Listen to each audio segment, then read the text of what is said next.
అందరికీ నమస్తే. ఆంధ్రప్రభ భక్తి ఛానల్‌కి స్వాగతం. నేను సంతోషి. మన భారతదేశంలో చాలా ప్రసిద్ధిగాంచిన కృష్ణ దేవాలయాలున్నాయి. అందులో ఒకటి ఉడిపి కృష్ణుడు. అసల ఈ ఉడిపి కృష్ణుడి యొక్క విశిష్టత ఏంటి? ఆ ఆలయం గురించి ఈరోజు మనం తెలుసుకుందాము. మనతో క్లుప్తంగా వివరించడానికి మహేంద్ర హిల్స్ శ్రీకృష్ణ మఠ అర్చకులైనటువంటి ఆశీష్ ఆచార్య గారు ఉన్నారు. ఆయన అడిగి తెలుసుకుందాం. నమస్తే అండి. నమస్తే. శ్రీకృష్ణాయ నమః. మన భారతదేశంలో కృష్ణ దేవాలయాలు చాలా ఉన్నాయి ప్రసిద్ధిగాంచినవి. అందులో ఉడిపి కృష్ణ దేవాలయం ఒకటి. అసలు ఈ ఉడిపి కృష్ణుడి గురించి చెప్పండి. ఆయన ఉడిపికి ఎలా వచ్చాడు కృష్ణుడు ముందుగా? ఉడుపి అనే క్షేత్రంకి మనము చూసుకుంటే హ్మ్. దాని యొక్క ఆ పేరుకి అర్థమే అసలైన అర్థము ఉడుపతి. హ్మ్. ఉడు అంటే నక్షత్రాలు. హ్మ్. నక్షత్రాలకు పతి ఎవరు? చంద్రుడు. హ్మ్. చంద్రుడు పూజ చేసినటువంటి చంద్రమౌళీశ్వరుడు ఇక్కడ ఉన్నాడు కాబట్టి ఆ క్షేత్రం యొక్క పేరు ఉడిపిగా మారింది. హ్మ్. తర్వాత అనంతరము పరశురాముల వారు ఇక్కడికి వచ్చి అనంత పద్మనాభ స్వామిని హ్మ్. ఒక లింగ రూపంలో ఆయన ప్రతిష్ఠ చేశారు. హ్మ్. దాని అనంతేశ్వర అని. హ్మ్. ఆ తరువాత నిదానంగా వచ్చిన వాడే ఉడిపి కృష్ణుడు. హ్మ్. అయితే ఇక్కడ ఉండే అదేంటంటే మరి కృష్ణుడి యొక్క గుడి చాలా మనకి ఫేమస్ కదా, మరి హ్మ్. మీరేమో వేరే ఆలయాల గురించి చెప్తున్నారు అన్నట్టుగా అనిపిస్తుంది. హ్మ్. అయితే తదనంతర కాలంలో అనంతేశ్వర ఆలయంలో ఆ అనంతేశ్వరుణ్ణి పూజించేటువంటి ఆ ఆలయ వంశస్థులు ఒకరికి ఆ మధ్యగేహ భట్టరు అనేసి హ్మ్. దంపతులు, వాళ్ళకి కుమారుడిగా సాక్షాత్ ఆ వాయుదేవుని యొక్క అంశతో వాయుదేవుడే వీళ్ళకి కుమారుడిగా పుడతారు. ఆయనే మధ్వాచార్య. హ్మ్. ప్రథమో హనుమాన్ నామ ద్వితీయో భీమైవచ పూర్ణ ప్రజ్ఞశ్రుతియోస్తు భగవత్కార్య సాధక అంటూ. హ్మ్. అంటే ముందుగా హనుమంతుడిగా ఉద్భవించింది ఆయనే, తర్వాత భీమసేనుడిగా వచ్చినది ఆయనే, ఇప్పుడు ఈ కలియుగంలో మనకు మధ్వాచార్యులుగా వచ్చారు. ఆయన చేతుల మీదుగానే ఈ ఉడిపిలో ఆ కృష్ణుడి యొక్క విగ్రహం ప్రతిష్ఠింపబడిందనమాట. హ్మ్. అయితే ఈ కృష్ణుడి యొక్క విశేషం ఏమిటి అంటే, ఈ కృష్ణుడు ఈ కాలం నాటిది కాదు, ద్వాపరయుగం కాలం నాటిది. కృష్ణుడి ఎదురుగానే హ్మ్. కృష్ణుడి యొక్క విగ్రహము హ్మ్. ఆ తయారీ అయినదనమాట. హ్మ్. ఎందుకంటే కొంతమంది అంటే ఎప్పుడైతే కృష్ణ జననం అయిన వెంటనే హ్మ్. కృష్ణుడు గోకులానికి వెళ్ళిపోతాడు కదా. హ్మ్. కృష్ణుడి యొక్క బాలలీలలు ఏది చూసి ఉండదు కాబట్టి అవును. ఒకానొక సందర్భంలో కృష్ణుడి ఎదురుగా బోరున ఆవిడ రోదిస్తూ ఉంటుంది, ఏడుస్తూ ఉంటుంది అనమాట, హ్మ్. బాధపడుతూ ఉంటుంది. ఎందుకమ్మా ఇంతగా బాధపడుతున్నావు, నీకు ఏమి కష్టం వచ్చింది ఇప్పుడు అని అంటే, ఏదయ్యా ప్రతి ఒక్కరూ కృష్ణ అంటే చాలు నీ చిన్ననాటి బాలలీలల గురించే మాట్లాడుకుంటారు. హ్మ్. నేను కూడా దాని గురించి విన్నాను, విని విని సంతోషించిందే కానీ ఇప్పుడు ఎప్పుడు చూస్తుంది. చూసింది లేదు. నీ కుమారులతో ఆడుకున్నాను కానీ నీతో ఆడుకున్నది నాకు అసలు లేదు కదయ్యా, నాకు ఆ భాగ్యం అయ్యలేదు కదయ్యా నువ్వు అన్నది. హ్మ్. అంతే కదా, అంత మాత్రం దానికి ఇంతగా బాధపడాలనా హ్మ్. అంటూ తన వద్ద వెళ్ళినప్పుడు ఎంత చిన్న పసిబాలకుడిగా ఉన్నారో హ్మ్. అలాంటి పసిబాలకుడి రూపంలో హ్మ్. ఒక్కసారిగా మారిపోతారు. యశోదమ్మ దగ్గర చేసిన ప్రతి ఒక్క లీల చేసి చూపిస్తారు. హ్మ్. మనము ఇంతకుముందు ఒకసారి మాట్లాడుకున్న విధంగా మజ్జిగ చిలుకుతూ ఉండేటువంటి సందర్భంలో హ్మ్. అదే విధంగానే దేవకీదేవి కూడాను ఆ పెరుగుని చిలుకుతూ వెన్న తీస్తూ ఉంటే వెనక నుంచి వచ్చి గట్టిగా కౌగిలించుకుంటారు. హ్మ్. ఆగవయ్యా నా పని నన్ను చేసుకొని ఇవ్వయ్యానంటే లేదు లేదు లేదు అంటూ హ్మ్. అల్లరి చేస్తూ తాను చాలా ఇబ్బంది పెడుతూ ఉంటాడనమాట. హ్మ్.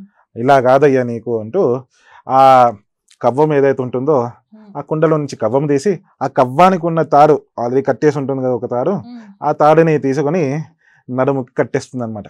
హ్మ్. ఈ కవ్వాన్ని పట్టుకో అంటే పట్టుకొని ఉంటాడు, అలాగే ఆ కవ్వానికి తాడేసి కట్టేస్తుంది. హ్మ్. ఆ కట్టేసినటువంటి స్వరూపాన్ని చూడగానే ఎంత ముద్దొస్తున్నావురా కన్నయ్య, హ్మ్.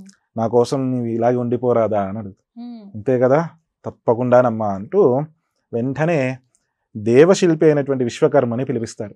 హ్మ్. పిలిపించి ఈ నేను ఏ స్వరూపంలో ఉన్నానో అదే స్వరూపంలో సాలగ్రామ శిలతో ఒక విగ్రహం కావాలి అని చేపిస్తారన్నమాట. హ్మ్. ఇవన్నీ జరుగుతున్న సమయంలో నా భర్త ఏదో లీల చేస్తున్నాడే అంటూ ఆ కక్షం యొక్క బయట నుంచి ఒక కిటికీలో నుంచి చూస్తూ ఉంటుంది రుక్మిణీదేవి. హ్మ్. నా భర్త ఏదో లీల చేస్తున్నాడు అంటూ. అన్నీ జరిగిన తర్వాత ఆ విగ్రహం తయారీ అవుతుంది. తయారీ అయిన తర్వాత ఇంత ముద్దొస్తుంది ఈ విగ్రహము అంటూ ఆ విగ్రహాన్ని కౌగిలించుకుంటుంది దేవకీదేవి. హ్మ్. కౌగిలించుకుని తర్వాత దీనికి నా దిష్టే తగిలేటట్టుగుందే, అంటే అందరి దిష్టి కంటే తల్లి దిష్టి, కన్న తల్లి దిష్టి మరీ ఎక్కువగా ప్రభావితం అవుతుంది అనేదానికి ఆవిడ ఏం చేస్తుంది అంటే తన ముక్కు పుడకని తీసేసి, ఇక్కడ ఉన్నటువంటి ముక్కు పుడకని తీసేసి అక్కడ ఒక చిన్న రంధ్రం పెట్టి తన ముక్కు పుడకని అక్కడ పెడుతుంది అన్నమాట. అన్ని పెట్టిన తర్వాత మళ్ళీ బాధపడుతుంది, దుఃఖిస్తుంది. ఇప్పుడేమైందమ్మా, ఇప్పుడు మళ్ళీ ఎందుకు బాధపడుతున్నావు అంటే, అంతా బాగున్నదయ్యా, నీ యొక్క బాల్య లీలను చూశాను, కానీ విగ్రహాన్ని కూడా ఇచ్చావు, దీన్ని పూజించే అధికారం నాకు లేదయ్యా అని అంటుంది. అదేంటండి, డౌట్ వచ్చిందా? ఎందుకంటే ఎంత భగవంతుడైనప్పటికీ కూడాను ఈ అవతారంలో నీవు నాకు బిడ్డవే కాబట్టి ఎంత భగవంతుడైనా బిడ్డగా మారినప్పుడు అతన్ని పూజ చేసే అధికారం తల్లికి లేదు. తల్లికి నమస్కరించాలి. మనం చూసుకుంటే అనేక మంది పీఠాధిపతులు, శంకరాచార్యులు, మధ్వాచార్యులు, ఇలా అనేక మంది పీఠాధిపతులు, జగద్గురువులు ప్రతి ఒక్కరూ కూడాను సన్యాసాశ్రమం స్వీకరించిన తర్వాత కూడాను వారి తల్లికి వాళ్ళు నమస్కారం చేస్తారు, తల్లి నమస్కరించదు. కాబట్టి నేను కూడా ఒక జగద్గురువునే కదమ్మా అంటే తాను నమస్కరిస్తారు. కాబట్టి నిన్ను పూజించే అధికారం నాకు లేదయ్యా అని అంటుంది. ఇవన్నీ గమనిస్తున్న రుక్మిణీదేవి పక్కన ఈ దేవకీదేవి యొక్క కళ్ళు వెళ్తుంది అనమాట, చూస్తుంది. అదేంటమ్మా అక్కడ కిటికీల నుంచి చూస్తున్నావు, లోపలికి రా అంటే లోపలికి వచ్చి ఆ విగ్రహాన్ని ఇస్తుంది. తీసుకోవమ్మా, నీ భర్త యొక్క స్వరూపము, నిత్యము పూజించు అని చెప్తే ఆవిడ ఆ రుక్మిణీదేవి నిత్యం పూజించినటువంటి విగ్రహమే ఉడిపి కృష్ణుడి యొక్క విగ్రహము. కాలాంతరంలో ఎప్పుడైతే శ్రీకృష్ణుడి యొక్క అవతార సంపూర్ణం చేసిన తర్వాత, ఆ సమయానికి ఎప్పుడైతే ద్వారకన్ ఈ యొక్క సముద్రంలో మునగడానికి ముందు అర్జునుడు అలాగే రుక్మిణీదేవి అందరూ తీసుకుని వెళ్ళి ఆ యొక్క కృష్ణ విగ్రహాన్ని అక్కడే ఉండేటువంటి గోపీకుండ్ అనేటువంటి ఒక చెరువు లాంటిది ఉందన్నమాట, ఒక కోనేరు లాంటిది ఉంది. అందులో నిక్షిప్తం చేస్తారండి. ఇంకా బయట వాళ్ళు ఎవరు దానిని ముట్టుకోకూడదు అని కాపాడడానికి పెడతారనమాట. కాబట్టి అలా ఉండగా మధ్వాచార్యుల యొక్క కాలంలో ఒక సందర్భంలో కొంతమంది విదేశీయులు ఆ ద్వారకా నగరానికి వెళ్ళి అక్కడ ఏదైనా ముత్యాలు, మణిమాణిక్యాలు, మంచి ఆస్తులు ఏమైనా దొరుకుతుందేమో అంటూ సముద్రం అంతా వెతికి తీసి మంచిగా సంపాదిస్తారు, కొన్ని మూటలు నిండుగా పెట్టుకుంటారు. వాళ్ళ నావలో తీసుకుని వెళ్ళడానికి వెళ్తూ ఉండగా ఆ బరువుని ఆపడానికి అంటే బ్యాలెన్స్ చేసుకోవడానికి ఏదో కొన్ని రాళ్ళు పెట్టాలి అనుకుంటూ ఆ గోపీకుండ దగ్గర ఉన్నటువంటి బండరాళ్ళని తీసుకుని వచ్చి అందులో పెట్టుకుంటారు. అప్పటికే కృష్ణ విగ్రహం చుట్టూ ఆ మట్టి కాస్త బండరాయిగా మారిపోతుంది. అలా అనుకోకుండా ఈ కృష్ణుడి యొక్క విగ్రహాన్ని కూడా పెట్టేస్తారు. నేను చుట్టూరా బండరాయి ఉండడం వల్ల, మట్టితో కూడినటువంటి రాయి ఉండడం వల్ల వాళ్ళకి తెలియలేదు అనమాట, కృష్ణ విగ్రహం అని కూడా తెలియలేదు.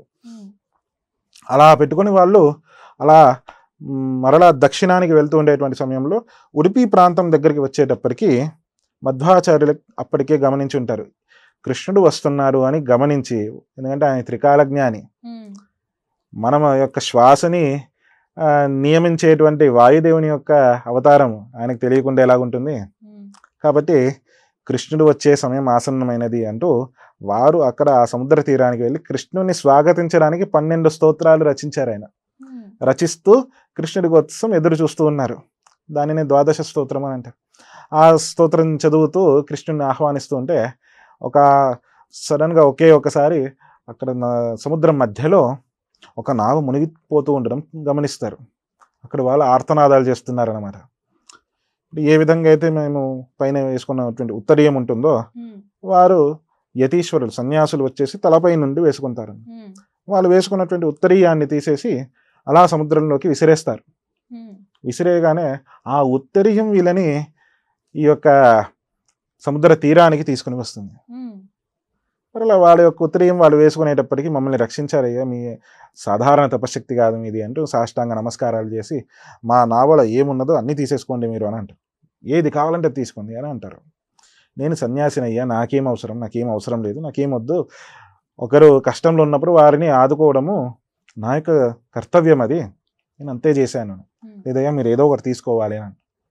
అలాగా సరే, అలాగైతే అక్కడ మట్టితో ఉన్నటువంటి బండలు ఉన్నాయి కదా, అందులో నుంచి నాకు ఈ బండ కావాలి అంటూ తీసుకుంటారనమాట.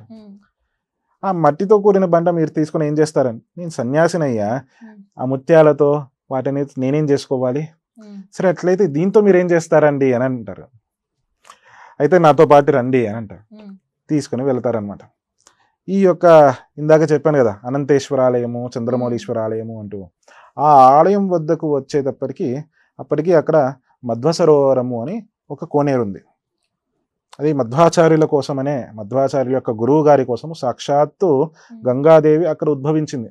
ఉమ్, మనం ఏ కాశీకో లేదా గంగోత్రికో అలా గంగా నది ప్రవహించే క్షేత్రాలకి వెళ్ళవలసిన అవసరం లేదు. మనం ఉడిపి క్షేత్రానికి వెళ్తే అక్కడ ప్రత్యక్షంగా గంగా నిత్యం ఉంటుంది. అందుకే మధ్వాచార్యులు అక్కడ గంగాదేవి యొక్క విగ్రహాన్ని కూడా ప్రతిష్ఠ చేశారనమాట.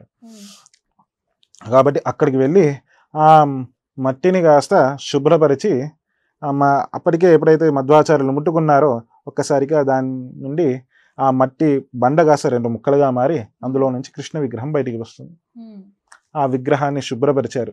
ఆ మధ్వసరం యొక్క నీటితో శుభ్రపరిచి, అప్పటికే మధ్వాచార్యుల వారికి తెలుసు కృష్ణుడు వస్తున్నారు అని తెలుసుకున్నటువంటి మధ్వాచార్యులు వారు 6 కోట్ల సారి కృష్ణ మంత్రము ఒక కలశంని పట్టుకొని జపం చేశారు.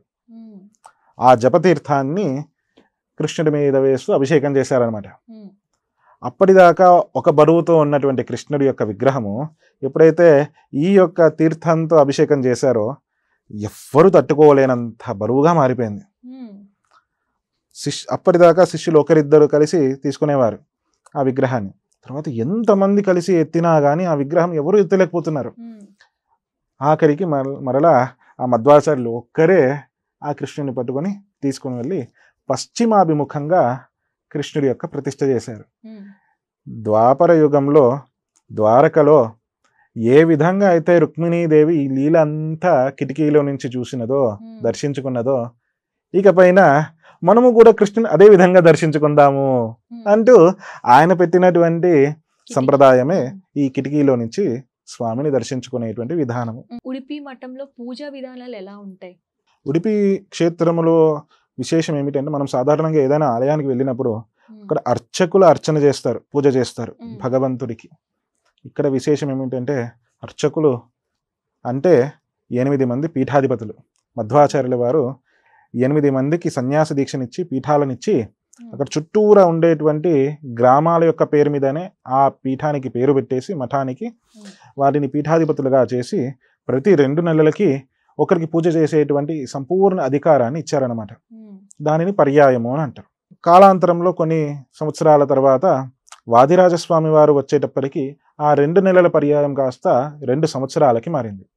అనగా కేవలం పూజ మాత్రమే కాదు, ఆ ఆలయంలో ఏమేమి జరగాలనో, మేనేజ్మెంట్ ఎలా ఉంటుంది, అవన్నీ కూడా వీళ్ళ యొక్క అధికారంలోనే ఉంటుంది. కాబట్టి మనం సాధారణంగా ఒక ఆర్గనైజేషన్ గురించి మనం తెలుసుకోవాలంటేనే 2 నెలలు ఇలా వచ్చి అలా వెళ్ళిపోతుంది అర్థం కావడానికి. ఇక దాన్ని సరిగ్గా ఏర్పాటు చేసుకోవాలంటే సంవత్సరం కాలం మనకు అవసరం ఉంటుంది. కాబట్టి 2 సంవత్సరాల కాలాన్ని ఒక యతీశ్వరులకు ఇచ్చారు. దానిని పర్యాయము అని అంటారు. అంటే 2 సంవత్సరాలకు ఒకసారి మారుతూ ఉంటుంది. 8 మంది పీఠాధిపతులు ఉన్నారు, మఠాధిపతులు. అలా కేవలం పూజ చేయడం వరకు మాత్రమే వారి యొక్క కర్తవ్యం కాదు. ఆ గ్రామంలో ఉన్న వాళ్ళందరికీ కూడాను చాలా మందికి అనేక విధాలుగా సహాయం చేయడము. కొన్ని పాఠశాలలు నడుస్తున్నాయి ఆ యొక్క పీఠాల ద్వారానే, ఆ మఠాల ద్వారానే కొన్ని పాఠశాలలు ఒక పైసా తీసుకోకుండా పాఠశాలలు నడిపిస్తున్నారు. గోశాలలు కట్టారు. కొన్ని కాలేజెస్ నడుస్తున్నాయి. లౌకిక విద్యను కూడా ఇస్తున్నారు. అనేక మందిని దత్తత తీసుకున్నారు. ఇలా 1 కాదు 2 కాదు, ఒక్కొక్క పీఠం వాళ్ళు ఒక్కొక్క విధంగా సమాజానికి సేవ చేస్తున్నారు. అంతేకాకుండా ఆధ్యాత్మిక పరంగా కూడాను మఠాన్ని చాలా వరకు ఉన్నతోన్నత స్థాయికి తీసుకుని వెళ్తున్నారు. ఒక్కొక్క మఠం వాళ్ళు ఒక్కొక్క విధంగా. పేజావర మఠము, పలిమారు మఠము, అదమారు మఠము, అలాగే కృష్ణాపుర మఠము, పుత్తిగే మఠము, శిరూరు మఠము, సోదయ మఠము, కానియూరు మఠము అంటూ 8 మఠాలు ఉంది. అంటే జనరేషన్స్ నుంచి వస్తుంది. ఆ మఠాధిపతులకు ఏమి అంటే బాల్యంలోనే వాళ్ళకి సన్యాస దీక్ష ఇస్తారు. సాధారణంగా 8 సంవత్సరాలు 10 సంవత్సరాలు. ఇప్పుడు కాలాంతరం వచ్చే కొద్దీ అది కాస్త ఒక వయసు వచ్చేంత వరకు, అంటే 15 సంవత్సరాలు వచ్చిన తర్వాత వాళ్ళకి సన్యాస దీక్షను ఇస్తున్నారు. కానీ పెళ్లికి ముందే సన్యాస దీక్షనిచ్చి పీఠాధిపతులుగా మారి వారు కృష్ణుడిని పూజ చేసేటువంటి విధానం అన్నమాట. అయితే ఒక రోజులో కృష్ణుడికి 14 సార్లు పూజ జరుగుతుంది. 14 సార్లు. ఉషక్కాల పూజ అని అక్కడ నుంచి మొదలుకొని ఉషక్కాల పూజ, నిర్మాల్య పూజ, ఇవన్నీ కాకుండా మధ్యలో మనకి అవసర పూజ అనేది ఒకటి వస్తుందన్నమాట. ఈ అవసర పూజ ఏమిటి అంటే స్వామివార్లు ఆ పీఠాధిపతులు ఎవరుంటారో వారు ఒక చెంబులో నీళ్లు పెట్టేసి తులసి పూలు అవన్నీ కూడా పెట్టేసి అక్కడ కృష్ణుడి ఎదురుగానే పెట్టేసి బయటికి వచ్చి అంతరాలయంలో కూర్చొని గర్భాలయం నుంచి బయటికి వచ్చేసి గర్భాలయము అప్పుడు దర్శనాలు అందరికీ ఒక 10 నిమిషాలు బంద్, బయటికి వచ్చేసి అంటే అంతకు ముందే కృష్ణుడికి ఒకసారి అభిషేకం చేసి తుడిచేసి వస్తారు. వచ్చిన తర్వాత 10 నిమిషాల తర్వాత మరలా లోపలికి వెళ్తారు. లోపలికి వెళ్ళి చూస్తే అక్కడ చెంబు నీళ్ళు కాస్త ఆ నీళ్లు కొద్దిగా తగ్గి ఉంటుంది, కృష్ణుడు తడిసిపోయి ఉంటాడు. ఆశ్చర్యంగా లేదా? అంటే స్వయంగా స్వీకరిస్తారు ఆయన. సనకాది మహర్షులు వచ్చి, మీరు జయ విజయుల యొక్క కథ వినే ఉంటారు కదా, ఆ వారికి శాపాన్ని ఒక చిన్న పసిబాలకులు ఋషికుమారులుగా ఉన్నటువంటి పసిబాలకులు ఇచ్చారు. వాళ్ళ 4 బ్రహ్మమానస పుత్రులు, సనకస, సనందన, సనత్కుమార, సనత్సజాతులు అనేసి 4. వారు ఆ సమయానికి ప్రతిరోజు వచ్చి కృష్ణుని సేవిస్తారు. దాన్ని అవసర పూజ అని అంటారు. ఆ తర్వాత మహాపూజ, అభిషేక పూజ, అలంకార పూజ, మహాపూజ, ఇలా ఒక్కొక్కటిగా చూసుకుంటే రోజుకి 14 పూజలు. సాయంకాలం పూట రథోత్సవము, మళ్ళీ ప్రతిరోజు రథోత్సవం ఉంటుంది. అయితే వార్షికంగా ఈ కృష్ణుడి యొక్క ప్రతిష్ట అయినది సంక్రాంతి, మకర సంక్రాంతి రోజు ప్రతిష్ట అయినది కాబట్టి దానికి ముందు 7 రోజుల పాటు చాలా విశేషంగా సప్తోత్సవాలు అని చేస్తూ ఉంటారు. ఆ సమయంలో 3 రథాలు వస్తుందన్నమాట. అక్కడ ఉన్నటువంటి ప్రధానంగా ఉండేటువంటి శ్రీకృష్ణుడికి అంటూ ఒక రథము, అనంతేశ్వరుడికి ఒక రథము, అలాగే చంద్రమౌళీశ్వరుడికి ఒక రథం, ఇలా 3 రథాలు బయటికి వస్తుంది. చూడటానికి 2 గనులు చాలవు. ఆ మకర సంక్రాంతి వేలాది భక్తులు వస్తారు. అంతమందికి కూడా కృష్ణ మఠం నుండి సంపూర్ణంగా భోజనాలు ఉంటుంది. చాలా చక్కగా వివరించారు. ధన్యవాదాలు.